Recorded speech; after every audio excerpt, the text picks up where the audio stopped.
तो लोकसभा चुनाव के तीसरे दौर के लिए चुनाव प्रचार जोर शोर से जारी है। हर पार्टी के दिग्गज प्रचार के रण में एड़ी चोटी का जोर लगा रहे हैं, विरोधियों पर निशाना साध रहे हैं।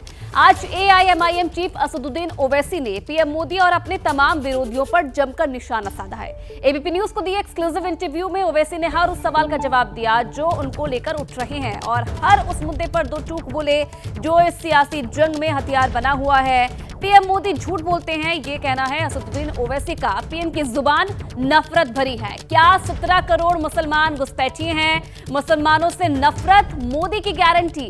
बीफ कंपनी से चुनावी बॉन्ड में दिक्कत नहीं, बीफ शॉप जिंदाबाद। विवाद पर बोले ओवैसी, गरीब की दुकान से बीजेपी को नफरत है।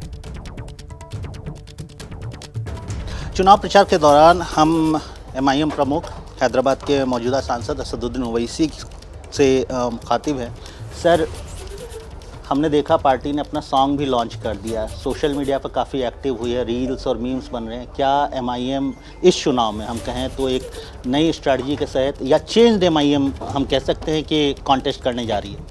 नहीं, एमआईएम चेंज क्यों होंगे भाई? जो मॉडर्न इलेक्शनरिंग टूल्स अवेलेबल हैं सबको, हमको भी अवेलेबल हैं, तो हम अपने लिमिटेड वे में जितने हमारे रिसोर्सेस हमारे को परमिट करते उसका हम इस्तेमाल कर रहे हैं। तो अब बड़े बड़े नेशनल पार्टी इस तरह तो हम लोग रोज़ गूगल पे, फेसबुक पे एड्स तो दे नहीं सकते, तो जितना हम कर सकते और ये नई टेक्नोलॉजी जो है उसका यूज़ करके हम लोग हमारा मैसेजिंग ज़्यादा से ज़्यादा लोगों तक पहुँचे, वो हमारी कोशिश है। बीजेपी ने माधवी लता को यहाँ खड़ा किया है। उनके नॉमिनेशन के दौरान अनुराग ठाकुर आए थे, उन्होंने एक नारा दिया। उनका कहना था कि जब से आई माधवी लता ओवैसी हो गए लापता। अब ये क्या है ना, जिसके आँखें का नंबर ख़राब हो जाता है, दिमाग पर सिर्फ नफ़रत का पर्दा पड़ जाता है, तो उनको कुछ नज़र ही नहीं आता।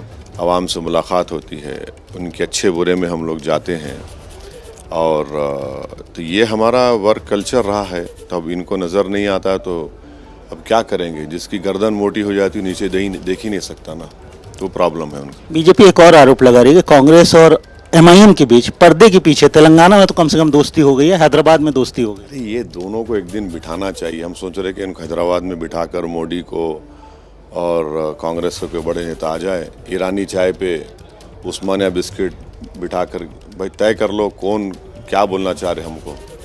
आप दोनों कभी नहीं बोलते हैं इनके पर्दे के पीछे है, कभी बोलते हैं उनके पर्दे के पीछे है। कोई पर्दा ही नहीं है, हम तो खुलेआम काम करते हैं, तो जिसके साथ हैं उसके साथ खुलकर बोलते हैं।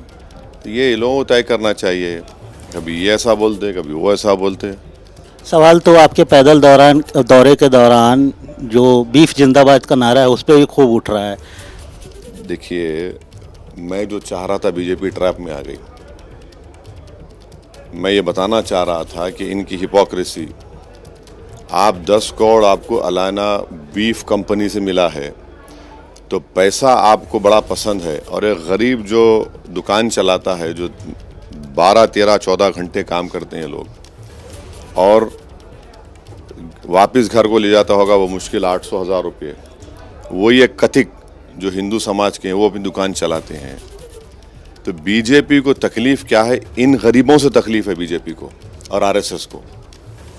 बीजेपी को तकलीफ नहीं आरएसएस को जब उनको बॉन्ड मिलता है।